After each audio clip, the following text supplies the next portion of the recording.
വാസ്തവത്തിൽ നമ്മൾ ഏത് തരം ട്രേഡറാണ് എന്നതിനെ ആശ്രയിച്ചിരിക്കും ഈ വോളറ്റിലിറ്റി ഫേവറോ അൺഫേവറോ എന്നുള്ളത്. രണ്ട് രീതിയിലാണ് മാർക്കറ്റിനെ സാധാരണഗതിയിൽ നമ്മൾ അനലൈസ് ചെയ്യുന്നത്. ഒന്ന് ടെക്നിക്കൽ അനാലിസിസും മറ്റൊന്ന് ഫണ്ടമെൻ്റൽ അനാലിസിസും. വാസ്തവത്തിൽ മാർക്കറ്റിനെയും ഇൻവെസ്റ്റ്മെൻറ്റിനെയും ബാധിക്കുന്ന ഏറ്റവും വലിയ ഫാക്ടറുകളിലൊന്ന് ഇൻഫ്ലേഷനാണ്. നെക്സ്റ്റ് ഒരു സ്ട്രാറ്റജി ബേസ്ഡ് ചോദ്യമാണ്. സ്റ്റോക്ക് മാർക്കറ്റിൽ ഇൻവെസ്റ്റ്മെൻറ്റ് ടാക്സ് പർപ്പസിന് വേണ്ടി എടുക്കുന്നത് മൂന്ന് രീതിയിലാണ്. ഒന്ന്, അന്ന് വാങ്ങി അന്ന് വിൽക്കുന്നു, അത് നമ്മൾ ഇൻട്രാഡേ ട്രേഡ് എന്ന് പറയും. അന്ന് വാങ്ങി അതിനടുത്ത ദിവസമോ അതല്ല എന്നുണ്ടെങ്കിൽ ഒരു വർഷത്തിനുള്ളിൽ എപ്പോഴെങ്കിലും വിൽക്കുകയാണെങ്കിൽ അത് നമ്മൾ ഷോർട്ട് ടൈം എന്ന് പറയും. ഒരു വർഷത്തിന് ശേഷം വിൽക്കുന്നതിന് ലോങ് ടൈം എന്നും പറയും. അതുപോലെ തന്നെ സ്ട്രിക്ട്ലി കമ്പയറബിൾ കമ്പനികളുമായിട്ട് നമുക്ക് കമ്പയർ ചെയ്ത് നോക്കാം. അപ്പം സെയിം ഇൻഡസ്ട്രിയിലുള്ള കമ്പനികളുമായിട്ട് നോക്കുമ്പം അതുമായിട്ട് എങ്ങനെ പെർഫോം ചെയ്യുന്നു എന്നുള്ളത് കൂടെ ഒരു ബാധകമാണ്.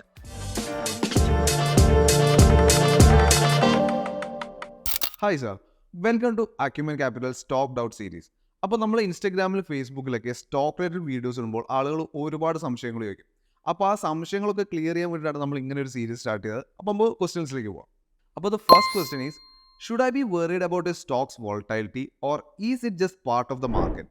സ്റ്റോക്കിൻ്റെ വോളറ്റിലിറ്റി എന്നുകൊണ്ട് ഉദ്ദേശിക്കുന്നത് അതിൻ്റെ പ്രൈസ് ഫ്ലക്ച്വേഷൻസ്, അതിൻ്റെ മാഗ്നിറ്റ്യൂഡും അതിൻ്റെ ഫ്ലക്ച്വേഷൻസുമാണ് അതുകൊണ്ട് അർത്ഥമാക്കുന്നത്. വാസ്തവത്തിൽ നമ്മൾ ഏത് തരം ട്രേഡറാണ് എന്നതിനെ ആശ്രയിച്ചിരിക്കും ഈ വോളറ്റിലിറ്റി ഫേവറോ അൺഫേവറോ എന്നുള്ളത്. നമ്മൾ ഏത് തരം ഇൻവെസ്റ്ററാണ് എന്നതിനെ ആശ്രയിച്ചിരിക്കും. സാധാരണ ലോങ് ടൈം ഇൻവെസ്റ്റ് ചെയ്യുന്ന ആൾക്കാരെ സംബന്ധിച്ച് ഡെയിലി ഉണ്ടാകുന്ന പ്രൈസ് ഫ്ലക്ച്വേഷൻസ് നോക്കേണ്ട കാര്യമില്ല, എന്ന് വെച്ചാൽ കാര്യമാക്കേണ്ടതേ ഇല്ല. അതേസമയം ഒരു ഷോർട്ട് ടൈം ട്രേഡറാണെങ്കിൽ അല്ലെങ്കിൽ ഇൻട്രാഡേ ട്രേഡർ ആണെന്നുണ്ടെങ്കിൽ അത് അവരെ സംബന്ധിച്ച് ഏറ്റവും നിർണായകമായ ഒരു ഘടകവുമാണ്. ഇതിൽ നമ്മൾ രണ്ട് രീതിയിലാണ് മാർക്കറ്റിനെ സാധാരണഗതിയിൽ നമ്മൾ അനലൈസ് ചെയ്യുന്നത്. ഒന്ന് ടെക്നിക്കൽ അനാലിസിസും മറ്റൊന്ന് ഫണ്ടമെൻ്റൽ അനാലിസിസും. പക്ഷേ ഇതിന് രണ്ടിനും അപ്പുറം ഒരു സെൻറ്റിമെൻ്റൽ എന്ന് പറഞ്ഞൊരു ഫാക്ടറും കൂടെ ഉണ്ട്. ശരിക്കും പറഞ്ഞാൽ സെൻറ്റിമെൻ്റൽ അനാലിസിസ് ആണ് ഈ ഡെയിലി ഉള്ള ഫ്ലക്ച്വേഷൻസിന് ശരിക്കും നമ്മൾ എടുക്കേണ്ടത്. കാരണം ഇത് സിസ്റ്റത്തിന് പുറകിൽ ഒരു മനുഷ്യനുണ്ട്, ഒരു ഹ്യൂമൻ ബീങ് ഉണ്ട്. അതാണ് ഈ ഫ്ലക്ച്വേഷൻ്റെ ഒരു ഡെയിലി ഉള്ള പ്രൈസ് വേരിയേഷൻ്റെ ഒരു പ്രധാന ഘടകം. അപ്പോൾ സ്റ്റോക്ക് എന്ന് പറഞ്ഞാൽ വളരെ സെൻസിറ്റീവായ ഒരു ഇൻവെസ്റ്റ്മെൻറ്റ് ടൂളാണ്. അത് വളരെ ഷോർട്ട് ടൈമിലേക്ക് വേണ്ടി, അപ്പോൾ ഡേ ടു ഡേ ട്രേഡിങ്ങിന് വേണ്ടി എടുക്കുന്ന ആൾക്കാരെ സംബന്ധിച്ച് അന്നൊന്നുണ്ടാകുന്ന ഫ്ലക്ച്വേഷൻസാണ് അതിനകത്ത് മെയിനായിട്ടും അവരെ സംബന്ധിച്ച് പ്രോഫിറ്റ് ലോസ് തീരുമാനിക്കും. അപ്പോൾ അവരെ സംബന്ധിച്ച് അതൊരു ഫ്ലക്ച്വേഷൻ ഉള്ള മാർക്കറ്റിൽ അവർക്ക് ചെയ്യാൻ പറ്റും. അപ്പോൾ അവരെ സംബന്ധിച്ച് അതൊരു വളരെ ഫേവറായ കാര്യമാണ്.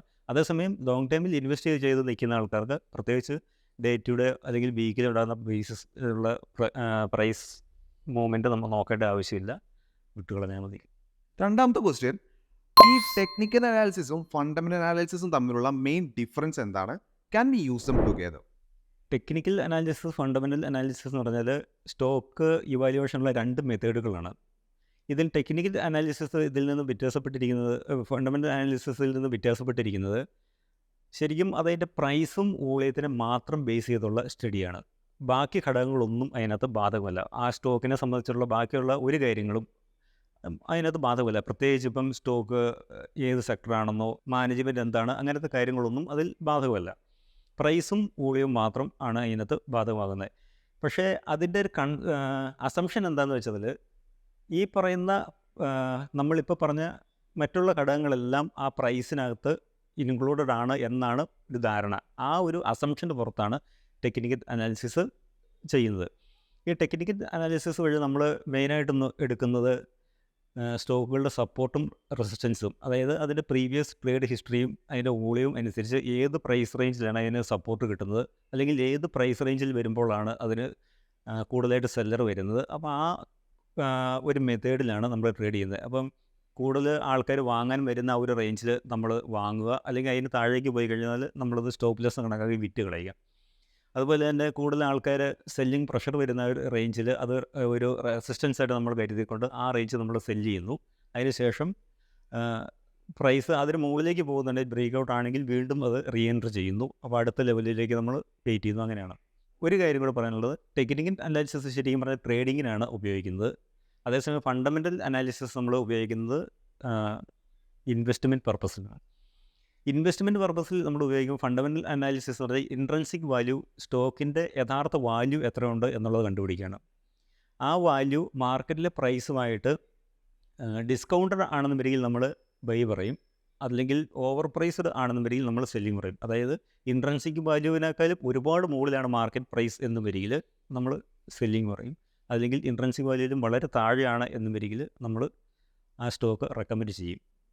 പക്ഷേ ഫണ്ടമെൻ്റൽ അനാലിസിസ് എടുക്കുമ്പോൾ അതിനകത്ത് വേറെ പല കാര്യങ്ങളും നമ്മൾ നോക്കും. അതിനകത്ത് മെയിനായിട്ട് 2 രീതിയിൽ നോക്കുന്നത്, ഒന്ന് ക്വാളിറ്റേറ്റീവ് സൈഡിൽ നിന്നുള്ള സ്റ്റഡിയും മറ്റൊന്ന് ക്വാണ്ടിറ്റേറ്റീവ് സൈഡിൽ നിന്നുള്ള സ്റ്റഡിയും. ഇതിൽ ഈ ക്വാണ്ടിറ്റേറ്റീവ് സൈഡിൽ നിന്നുള്ള സ്റ്റഡിയിൽ നമുക്ക് ന്യൂമറിക്കലായിട്ട് കിട്ടുന്ന എല്ലാ ഫിഗറുകളും നമ്മൾ അതിനകത്ത് എടുക്കും. അപ്പോൾ അത് മാക്രോ എക്കണോമിക് ഡേറ്റ തൊട്ട് കമ്പനികളുടെ ഫിനാൻഷ്യൽസ് വരെയുള്ള കാര്യങ്ങൾ അതിനകത്ത് ഇൻക്ലൂഡഡ് ആണ്. അതേസമയം ക്വാളിറ്റേറ്റീവ് അനാലിസിസിൻ്റെ സൈഡിൽ വരുമ്പോൾ നമുക്ക് അങ്ങനെ ഒരു ഫിഗറുകൾ കിട്ടില്ല. അത് നമ്മളുടെ ഒരു ഇവാലുവേഷൻ, നമ്മുടെ ഒരു അസംഷനിൽ നമ്മൾ കാര്യങ്ങൾ എടുക്കുകയാണ്. ഇപ്പോൾ മാനേജ്മെൻറ്റ് ക്വാളിറ്റി, അല്ലെങ്കിൽ ഒരു പ്രോഡക്റ്റിന് മാർക്കറ്റിലുള്ള കോമ്പറ്റീഷൻ, അല്ലെങ്കിൽ ഒരു പർട്ടിക്കുലർ കമ്പനികളുടെ കോർപ്പറേറ്റ് ഗവേണൻസ് ഇഷ്യൂ, അല്ലെങ്കിൽ അവർ ഷെയർ ഹോൾഡേഴ്സിനെ ട്രീറ്റ് ചെയ്യുന്നത് എങ്ങനെയാണ്, അവരെങ്ങനെയാണ് മുമ്പ് ഓരോ വാഗ്ദാനങ്ങൾ കൊടുത്തത്, എങ്ങനെയാണ് അവരത് ആ കമ്മിറ്റ്മെൻറ്റ് എങ്ങനെയാണ് അവർ ഫുൾഫിൽ ചെയ്തത്. അപ്പോൾ അങ്ങനത്തെ ഉള്ള കാര്യങ്ങളെല്ലാം നമ്മൾ കുറേ കാലത്തെ വായനയിലൂടെ ഒബ്സർവേഷനിൽ നമ്മൾ ഡെവലപ്പ് ചെയ്തെടുക്കുന്നതാണ്. അപ്പോൾ അതിനകത്ത് ഇൻഡസ്ട്രി നടക്കുന്ന കാര്യങ്ങൾ, മാർക്കറ്റിലെ കോമ്പറ്റീഷന്, ആരൊക്കെയാണ് കോമ്പറ്റീറ്റർ, അങ്ങനത്തെ ഒരുപാട് കാര്യങ്ങൾ അതിനകത്ത് വരും. ഇതെല്ലാം നമ്മൾ ഒരു ക്വാളിറ്റേറ്റീവ് അനാലിസിസ് സൈഡിൽ നിന്ന് എടുക്കും. അപ്പോൾ ഇത് രണ്ടും കൂടെ ചേർത്താണ് നമ്മൾ ഒരു ഇൻവെസ്റ്റ്മെൻറ്റിന് ഫണ്ടമെൻ്റൽ അനാലിസിസിൽ നമ്മൾ തീരുമാനം എടുക്കുന്നത്. അതേസമയം ഇതിന് ഇൻട്രൻസിക് വാല്യൂ കണ്ടുപിടിക്കുന്നതിന് പല മെത്തേഡുകൾ വേറെയുണ്ട്. ഇപ്പോൾ ഡിസ്കൗണ്ടഡ് ക്യാഷ് ഫ്ലോ മെത്തേഡുണ്ട്, ക്യാപിറ്റൽ അസറ്റ് പ്രൈസിങ് മോഡൽ, അങ്ങനെ പല മോഡലുകളിലൂടെ നമ്മൾ ഡിവിഡൻഡ് ഡിസ്കൗണ്ട് മോഡൽ, അത് വേറെ ഒരു മെത്തേഡാണ്. അപ്പോൾ അങ്ങനെ പല കോംപ്ലിക്കേറ്റഡ് തിയറികളും ഇതിനകത്ത് ഉപയോഗിക്കാവുന്നതാണ്. പക്ഷേ മാർക്കറ്റിൽ ഈ തിയറികളല്ല വർക്കൗട്ട് ആകുന്നത്. ഇത് നമ്മൾ മുമ്പ് സൂചിപ്പിച്ചേക്കുന്ന പോലെ തന്നെ കുറേ ഒരു ഹ്യൂമൻ ബീങ് ഇതിന് പുറകിലുള്ളതുകൊണ്ട് കുറേ സെൻറ്റിമെൻ്റൽ ഫാക്ടേഴ്സും അതിനകത്ത് ഇൻവോൾവ് ആണ്. അങ്ങനെ ഷെയർ പ്രൈസ് ഫ്ലക്ച്വേഷൻ ഉണ്ടാകുന്നു. അടുത്ത ക്വസ്റ്റ്യൻ എന്താണെന്ന് വെച്ചാൽ, ഒരു കമ്പനിയുടെ ബാലൻസ് ഷീറ്റ് നോക്കി നമുക്ക് ആ കമ്പനിയുടെ ഫിനാൻഷ്യൽ ഹെൽത്ത് അനലൈസ് ചെയ്യാൻ പറ്റുമെന്നാണ്. തീർച്ചയായിട്ടും പറ്റും. പക്ഷേ ഫിനാൻഷ്യൽ ഹെൽത്ത് മാത്രമേ നമുക്കത് അതിലൂടെ അനലൈസ് ചെയ്യാൻ പറ്റൂ. അതാണ് അതിൻ്റെ ഒരു നെഗറ്റീവ് പോയിൻറ്റ്. ഫിനാൻഷ്യൽ ഹെൽത്ത് എന്ന് പറയുന്നത് നമുക്ക് കമ്പനികളുടെ ഏണിങ്സ്, അല്ലെങ്കിൽ പ്രീവിയസ് ഇയറിലേക്കുള്ള ഫിഗറുകൾ കൂടെ നമുക്ക് കിട്ടുവാണെങ്കിൽ അതിൻ്റെ ഒരു കമ്പാരിസണ്, അതുപോലെ തന്നെ ഇൻഡസ്ട്രിയിലുള്ള ബാക്കി കമ്പനികളുടെ സെയിം ഇൻഡസ്ട്രിയിലുള്ള കമ്പനികളുമായിട്ട് നമുക്കൊരു കമ്പാരിറ്റീവ് സ്റ്റഡി ഇങ്ങനെയൊക്കെ നടത്തിക്കൊണ്ട് നമ്മൾ സെലക്ട് ചെയ്യുന്ന കമ്പനി, അല്ലെങ്കിൽ ഒരു പർട്ടിക്കുലർ കമ്പനി എങ്ങനെയാണ് പെർഫോം ചെയ്യുന്നത് എന്നുള്ള കാര്യങ്ങളൊക്കെ നമുക്കറിയാം. അതുപോലെ തന്നെ ബാലൻസ് ഷീറ്റിനകത്തൂടെ തന്നെ കമ്പനിയുടെ ലിവറേജ് എത്രയുണ്ട്, അതെല്ലാം വരികിൽ എത്ര എഫിഷ്യൻ്റായിട്ടാണ് കമ്പനി അവരുടെ ഫണ്ട് ക്യാപിറ്റൽ യൂട്ടിലൈസ് ചെയ്യുന്നത്. അപ്പോൾ അങ്ങനത്തെ കാര്യങ്ങളൊക്കെ നമുക്ക് അതിൽ നിന്ന് മനസ്സിലാകും. പക്ഷേ ഷെയർ പ്രൈസിൻ്റെ മൂവ്മെൻറ്റിൻ്റെ ഒരു ഭാഗം മാത്രമേ അതാകുന്നുള്ളൂ. കമ്പനികൾ പിന്നെ ഓവറോൾ ചോദ്യത്തിനുള്ള മറുപടി എന്നുള്ള നിലയിൽ പറയുമ്പോൾ നമുക്ക് ഫിനാൻഷ്യൽ ഹെൽത്ത് നമുക്ക് മനസ്സിലാക്കാൻ പറ്റും. അടുത്ത ക്വസ്റ്റ്യൻ ഒരുപാട് പേര് നമുക്ക് ചോദിച്ച ചോദ്യമാണ്. ഇപ്പോൾ ഈ ഇൻഫ്ലേഷൻ, ഇൻട്രസ്റ്റ് റേറ്റ് പോലുള്ള മാക്രോ എക്കോണമിക് ഇൻഡിക്കേറ്റേഴ്സ് എങ്ങനെയാണ് സ്റ്റോക്ക് പ്രൈസസിനെ ഇമ്പാക്റ്റ് ചെയ്യുന്നത്? വാസ്തവത്തിൽ മാർക്കറ്റിനെ, ഇൻവെസ്റ്റ്മെൻറ്റിനെ ബാധിക്കുന്ന ഏറ്റവും വലിയ ഫാക്ടറുകളിലൊന്ന് ഇൻഫ്ലേഷനാണ്. ഇൻഫ്ലേഷനും ഇൻട്രസ്റ്റ് റേറ്റുമാണ്. ഇതിൽ ഇൻഫ്ലേഷൻ്റെ പ്രാധാന്യം എന്ന് പറഞ്ഞാൽ ഇൻഫ്ലേഷനെ ബേസ് ചെയ്താണ് ഇൻട്രസ്റ്റ് റേറ്റ് തീരുമാനിക്കുന്നത്. അതായത് മണി വാല്യൂ നിലനിർത്തുക എന്നുള്ളതാണ് ശരിക്കും സെൻട്രൽ ബാങ്കുകളുടെ ഉത്തരവാദിത്വം. അപ്പോൾ അതിനുവേണ്ടിയുള്ള ടൂൾസ് അവർ ഉപയോഗിക്കുന്നു. ആ ടൂൾസ് ഉപയോഗിക്കുന്നത് ശരിക്കും പറഞ്ഞാൽ ഇൻട്രസ്റ്റ് റേറ്റിനെ അത് മാറ്റം വരുത്തിക്കൊണ്ടാണ് ഇൻഫ്ലേഷനെ അവർ മാനേജ് ചെയ്യുന്നത്. ഈ ഇൻഫ്ലേഷൻ ശരിക്കും ഇൻവെസ്റ്റ്മെൻറ്റും അതുപോലെ തന്നെ ബിസിനസ്സിനെല്ലാം വളരെ ബാധിക്കുന്ന ഘടകമാണ്. എന്തുകൊണ്ടാണെന്ന് നമ്മളിപ്പോൾ പറഞ്ഞതുപോലെ തന്നെ ഇത് ഇൻട്രസ്റ്റ് റേറ്റ് തീരുമാനിക്കുന്ന ഒരു ഫാക്ടർ ആയതുകൊണ്ടാണ് ഇൻഫ്ലേഷൻ ഇത്ര ഇമ്പോർട്ടൻ്റ് ആകുന്നത്. ഇൻഫ്ലേഷൻ കൂടി കഴിയുമ്പോൾ സാധാരണത്തിൽ ഇൻട്രസ്റ്റ് റേറ്റ് കൂടും. ഇൻട്രസ്റ്റ് റേറ്റ് കൂടി കഴിയുമ്പോൾ കമ്പനികളെ സംബന്ധിച്ച്, ഇപ്പോൾ ലിവറേജ്ഡ് ബാലൻസ് ഷീറ്റുള്ള കമ്പനികളെ സംബന്ധിച്ച് അവർക്ക് ഇൻട്രസ്റ്റ് ഔട്ട്ഗോ വളരെ കൂടും. അത് കമ്പനികളുടെ പ്രോഫിറ്റിനെ ബാധിക്കും. അങ്ങനെ പ്രോഫിറ്റിനെ ബാധിച്ച് കഴിയുമ്പോൾ അവരുടെ ഏണിങ്സ് കുറയും. ഏണിങ്സ് കുറഞ്ഞ് കഴിയുമ്പോൾ സ്വാഭാവികമായിട്ടും ഷെയറിൻ്റെ പ്രൈസ് താഴെ വരണം. മറ്റൊന്നുള്ളത്, ഇൻട്രസ്റ്റ് റേറ്റ് കൂട്ടുക എന്നതുകൊണ്ട് ഗവൺമെൻറ് അല്ലെങ്കിൽ RBI ഉദ്ദേശിക്കുന്നത് തന്നെ ഡിമാൻഡ് കുറയ്ക്കുക എന്നുള്ളതാണ്. നോർമലി ഡിമാൻഡ് കുറഞ്ഞു കഴിയുമ്പം കമ്പനികളെ സംബന്ധിച്ച് കുറച്ച് പ്രോഡക്റ്റുകളെ വിൽക്കാൻ പറ്റുള്ളൂ. ഏത് കമ്പനികളെ സംബന്ധിച്ചാലും സാധാരണ ഇത് ഇൻട്രസ്റ്റ് റേറ്റിനെ സംബന്ധിച്ച് വളരെ സെൻസിറ്റീവായ കുറച്ച് ഇൻഡസ്ട്രികളുണ്ട്. ഇപ്പോൾ ഓട്ടോമൊബൈൽ, അതല്ലെങ്കിൽ ഹൗസിംഗ് സെക്ടർ, അതൊക്കെ വളരെ ഡയറക്റ്റായിട്ട് വളരെ ഇൻട്രസ്റ്റ് റേറ്റുമായിട്ട് വളരെ ബന്ധപ്പെട്ട സെക്ടറുകളാണ്. പക്ഷേ ഇൻഡയറക്റ്റായിട്ട് മിക്കവാറുമുള്ള എല്ലാ സെക്ടറുകളെയും ബാധിക്കുന്ന ഒരു കാര്യമാണ്. അപ്പോൾ സംഭവിക്കുന്നത് എന്താണെന്ന് വെച്ചാൽ ഇൻട്രസ്റ്റ് കൂടിക്കഴിയാൻ നേരത്ത് ഡിമാൻഡ് കുറയും. ഡിമാൻഡ് കുറഞ്ഞ് കഴിയുമ്പോൾ കമ്പനികൾക്ക് കുറച്ച് പ്രോഡക്റ്റിൽ വിൽക്കാൻ പറ്റുള്ളൂ. അപ്പോൾ സെയിൽസിനകത്ത് കുറവ് വരും. കമ്പനികളെ സംബന്ധിച്ച് സാധാരണ ഇതിൽ ഒരു സർട്ടൺ ലെവൽ ഫിക്സഡ് കോസ്റ്റുകൾ എന്തായാലും ഉണ്ടാവും. വേരിയബിളായ കോസ്റ്റ് ഓരോ ഇൻഡസ്ട്രി അനുസരിച്ച് വ്യത്യാസം ഉണ്ടാവും. എന്നാലും കമ്പനികളെ സംബന്ധിച്ചിപ്പം എംപ്ലോയീസിൻ്റെ സാലറിയോ അതല്ലെന്നുണ്ടെങ്കിൽ റെൻറ്റുകൾ, അപ്പോൾ അങ്ങനെ ഒരുപാട് കാര്യങ്ങൾ ഫിക്സഡ് ആയിട്ടുള്ളൊരു കോസ്റ്റ് ഒരു നല്ല ശതമാനം ഉണ്ടാവും. അപ്പോൾ ആ കോസ്റ്റുകൾ അങ്ങനെ നിൽക്കുകയും റവന്യൂവിനകത്ത് സെയിൽസിനകത്ത് കുറവ് വന്നു കഴിയുകയും ചെയ്യുമ്പോൾ സ്വാഭാവികമായിട്ടും കമ്പനികളെ സംബന്ധിച്ച് പ്രോഫിറ്റ് കുറയും. ആ പ്രോഫിറ്റ് കുറയുന്നത് ഏണിങ്സിനകത്ത് കുറവ് വരുത്തും. Okay sir. അപ്പോൾ അടുത്ത ക്വസ്റ്റ്യൻ, സ്റ്റോക്സ് ഷോർട്ട് ടേമിൽ സെയിൽ ചെയ്യുമ്പോഴും ലോങ് ടേമിൽ സെയിൽ ചെയ്യുമ്പോഴും ഈ ടാക്സ് ഇംപ്ലിക്കേഷൻസിൽ എന്തെങ്കിലും ചേഞ്ച് വരുന്നതാണ്? തീർച്ചയായിട്ടും വ്യത്യാസമുണ്ട്.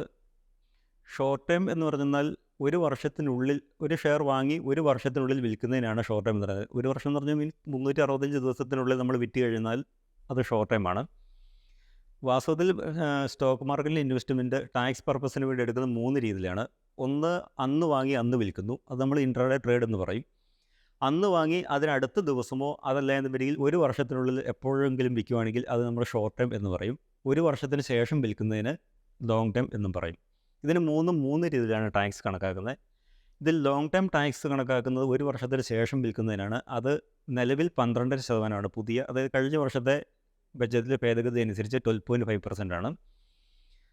അതേസമയം ആദ്യത്തെ 1.5 ലക്ഷം രൂപയ്ക്ക് പ്രോഫിറ്റിന് ടാക്സ് നമുക്ക് ഒഴിവാക്കിയിട്ടുണ്ട്. ഷോർട്ട് ടൈം എന്ന് പറഞ്ഞാൽ ഇന്ന് വാങ്ങുന്നു, നാളെയോ അല്ലെങ്കിൽ ഒരു വർഷത്തിനുള്ളിൽ എപ്പോഴെങ്കിലും വിൽക്കുന്നു, അതിന് 20% ടാക്സ്. ഇതൊക്കെ കഴിഞ്ഞ ബഡ്ജറ്റിലാണ് ഇത്രയും കൂട്ടിയത്. അതിന് മുമ്പിലത്തെ വർഷം വരെ 15% വരുന്ന short time capital gain tax, long ടൈമിന് 10% ആയിരുന്നു.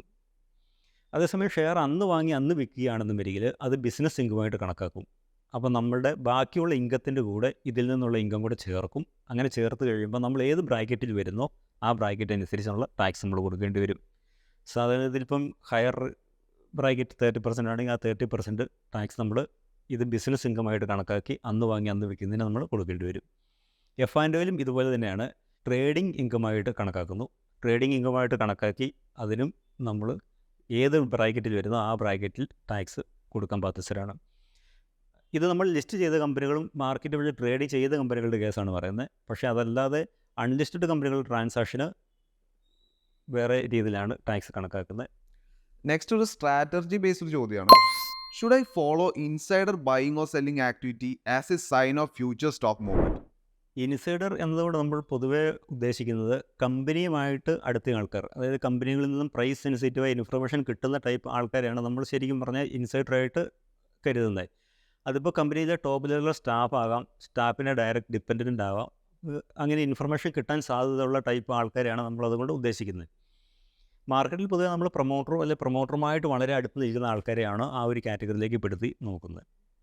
ഏതായാലും ഈ ഇൻസൈഡർ ഒരു കമ്പനിയുടെ സ്റ്റോക്കുകൾ വാങ്ങുകയാണെങ്കിൽ അത് അതിനെ സംബന്ധിച്ച് വളരെ പോസിറ്റീവായിട്ട് കാര്യമാണ്. അത് 2 മെസ്സേജാണ് വരുന്നത്. ഒന്ന്, കമ്പനികളുടെ ഔട്ട്ലുക്ക് അല്ലെങ്കിൽ ബിസിനസ് ഔട്ട്ലുക്ക് നല്ലതാണ്, പ്രൈസ് കയറാൻ സാധ്യതയുണ്ട്. 2, മാർക്കറ്റിൽ ഇപ്പോൾ ഉള്ള പ്രൈസ് വളരെ ചീപ്പാണ്, അല്ലെങ്കിൽ ആ ഇൻട്രൻസിക് വാല്യൂവിന് ഒരുപാട് താഴെയാണ് മാർക്കറ്റിലെ പ്രൈസ് എന്ന് കാണിക്കുന്നതാണ് ശരിയും പറഞ്ഞത്. അതേസമയം ഇൻസൈഡേഴ്സ് വിൽക്കുകയാണെങ്കിൽ അതും നമ്മൾ നോക്കണം. കാരണം കമ്പനിയുടെ ഉടമസ്ഥൻ വിൽക്കുന്ന ഒരു സ്റ്റോക്ക് നമ്മൾ കൈവച്ചുകൊണ്ടിരിക്കുന്നതിനകത്ത് വലിയ അർത്ഥമൊന്നുമില്ല. അപ്പോൾ അങ്ങനെ നോക്കുമ്പം ഇൻസൈഡറിൻ്റെ മൂവ്മെൻറ്റ് ഷെയർ പ്രൈസിനെ അല്ലെങ്കിൽ കമ്പനിയുടെ ബിസിനസ്സിനെ നമുക്ക് അറിയാനുള്ള ഒരു വലിയൊരു ഫാക്ടറാണ്. അത് ശരിക്കും പറഞ്ഞാൽ ക്ലോസ് ആയിട്ട് മോണിറ്റർ ചെയ്യേണ്ട ഒരു കാര്യമാണ്. ഇൻസൈഡർ വാങ്ങുന്നുണ്ടോ എന്നുവരിൽ അതിനകത്ത്, അതായത് പ്രൊമോട്ടേഴ്സ് അല്ലെങ്കിൽ ഇൻസൈഡേഴ്സ് അല്ലെങ്കിൽ കമ്പനിയായിട്ട് അടുത്ത് നിൽക്കുന്ന ആൾക്കാർ, അവർ വിൽക്കുന്നതിന് ഇഷ്ടം പോലെ കാരണങ്ങളുണ്ടാവും. പക്ഷേ വാങ്ങുന്നതിന് ഒറ്റ കാരണമുള്ളൂ, ബിസിനസ്സിൻ്റെ ഔട്ട്ലുക്ക് നല്ലതാണ്, അത് മാത്രമാണ് അതിൻ്റെ കാരണം. The next question is, how can I identify underperforming stocks in my portfolio and know when to cut losses? Under performing സ്റ്റോക്കിനെ നമുക്ക് കണ്ടുപിടിക്കാനായിട്ട് 2 വഴികളുണ്ട്. ഒന്ന്, മാർക്കറ്റിൻ്റെ റിട്ടേണും ഈ പർട്ടിക്കുലർ സ്റ്റോക്കിൻ്റെ റിട്ടേണും എത്രയാണ് എന്നുള്ളത് നോക്കുന്നു. മാർക്കറ്റിനൊപ്പം പെർഫോം ചെയ്യുന്നില്ലെങ്കിൽ നമുക്കത് മാർക്കറ്റുമായിട്ട് അണ്ടർ പെർഫോമിംഗ് എന്ന് വേണമെങ്കിൽ പറയാം. അതുപോലെ തന്നെ സ്ട്രിക്ട്ലി കമ്പയറബിൾ കമ്പനികളുമായിട്ട് നമുക്ക് കമ്പയർ ചെയ്ത് നോക്കാം. അപ്പം സെയിം ഇൻഡസ്ട്രിയിലുള്ള കമ്പനികളുമായിട്ട് നോക്കുമ്പം അതുമായിട്ട് എങ്ങനെ പെർഫോം ചെയ്യുന്നു എന്നുള്ളതും കൂടെ ഒരു ബാധകമാണ്. അതിൻ്റെ കാര്യം എന്താണെന്ന് വെച്ചാൽ, മാർക്കറ്റ് കയറുന്നു അല്ലെങ്കിൽ മാർക്കറ്റ് താഴുന്നു എന്ന് പറയുമ്പോൾ എല്ലാ സ്റ്റോക്കും അല്ല എല്ലാ സെക്ടറിലെ സ്റ്റോക്കുകളും ഒരുപോലെ തന്നെ മൂവ് ചെയ്യുന്നില്ല. അപ്പം നമ്മൾ ഒരു എമർജി സെക്ടർ കയറുന്ന പോലെ തന്നെ എല്ലാ സെക്ടറും കയറി എന്നും വരില്ല. അപ്പോൾ അതുകൊണ്ട് മാർക്കറ്റിലുമായിട്ട് നമ്മൾ കമ്പയർ ചെയ്യുമ്പോൾ അതിനകത്ത് ചെറിയൊരു അപാകതയുണ്ട്. വാസ്തവത്തിൽ ആ സെയിം സെക്ടറിലെ കമ്പനികളുമായിട്ട് നമ്മൾ കമ്പയർ ചെയ്യുന്നതായിരിക്കും കുറച്ചുകൂടി ബെസ്റ്റ്. പൊതുവേ പറഞ്ഞാൽ നമ്മളെല്ലാം ചെയ്യുന്നൊരു മിസ്റ്റേക്ക് കയറിക്കൊണ്ടിരിക്കുന്ന സ്റ്റോക്ക് അത് പെട്ടെന്ന് പ്രോഫിറ്റിലേക്ക് വരുന്ന സ്റ്റോക്കുകൾ നമ്മൾ ആദ്യം തന്നെ എക്സിറ്റ് ചെയ്യും. ലോസിൽ കിടക്കുന്ന സ്റ്റോക്ക് നമുക്ക് വിൽക്കാനുള്ള മടി കൊണ്ട് ആ സെൻറ്റിമെൻ്റലി നമുക്ക് വിൽക്കാനുള്ളൊരു മടി കൊണ്ട് നമ്മൾ ഹോൾഡ് ചെയ്യും. അതങ്ങനെ കണ്ടിന്യൂസ് ആയിട്ട് ലോസിൽ തന്നെ തുടരും. കുറേ കാലങ്ങൾ കഴിഞ്ഞ് കഴിയുമ്പം മാർക്കറ്റ് ഒരുപാട് കയറുന്ന സമയത്ത് ചിലപ്പോൾ ഇത് വാങ്ങിയ വിലയിലേക്കൊക്കെ കയറി വരുമായിരിക്കും. ശരിക്കും നമുക്ക് അവിടെ 2 നഷ്ടങ്ങൾ വരും. ഒന്ന് നമ്മൾ വാങ്ങി ഹോൾഡ് ചെയ്യുന്ന വകയിൽ നമുക്ക് റിട്ടേൺ ഇല്ലാതെ പോകുന്നു. 2 ഓപ്പർച്യൂണിറ്റി ലോസ്. ഇതിൽ നമ്മൾ എവിടെയാണ് ഈ ലോസ് ബുക്ക് ചെയ്യേണ്ടത് എന്നുള്ളതാണ് ഒരു ചോദ്യം. അതായത് സ്റ്റോക്കിൻ്റേതല്ലാത്ത പ്രശ്നം കൊണ്ട് ആ പർട്ടിക്കുലർ കമ്പനിയുടേതല്ലാത്ത പ്രശ്നം കൊണ്ടാണ് പ്രൈസ് താഴുന്നത് എന്നും വരികിൽ അങ്ങനെയുള്ള സ്റ്റോക്കുകളൊക്കെ നമ്മൾ എക്സിറ്റ് ചെയ്യുന്നതായിരിക്കും. കമ്പനികൾക്ക് എന്തെങ്കിലും പ്രശ്നങ്ങളുണ്ടെന്നും വരികിൽ നമ്മൾ തീർച്ചയായിട്ടും അത് എക്സിറ്റ് ചെയ്യുക. അതല്ല എന്നും വരികിൽ കമ്പനികൾ ബിസിനസ്സിനെ സംബന്ധിച്ച് കുഴപ്പമില്ല എന്നും വരികിൽ ഔട്ട്ലുക്ക് നല്ലതാണെന്നും വരികിൽ നമ്മൾ വെച്ചുകൊണ്ടിരിക്കുക. പ്രൈസ് അതിനകത്ത് രണ്ടാമത്തെ ഫാക്ടറാണ്. ബിസിനസ്സിൻ്റെ ഔട്ട്ലുക്കാണ് നമ്മൾ അതിനകത്ത് മെയിനായിട്ടും എടുക്കേണ്ട ഫാക്ടർ. ബിസിനസ് ഔട്ട്ലുക്ക് നല്ലതാണെന്ന് വരികിൽ ഹോൾഡ് ചെയ്യുക. ടെമ്പററി ആയിട്ടുള്ള പ്രൈസ് കയറ്റിറക്കങ്ങൾ നമ്മൾ മൈൻഡ് ചെയ്യേണ്ട ആവശ്യമില്ല ഒരു ഇൻവെസ്റ്ററെ സംബന്ധിച്ച്. അതേസമയം ബിസിനസ് ഔട്ട്ലുക്ക് മോശമായെന്നാൽ ലാഭമോ നഷ്ടമോ നമ്മൾ നോക്കിയിട്ട് കാര്യമൊന്നുമില്ല. നമ്മളത് ഹോൾഡ് ചെയ്യുന്നതിനകത്ത് വലിയ അർത്ഥമില്ല. ഔട്ട്ലുക്ക് മോശമായെന്നാൽ കളയുക.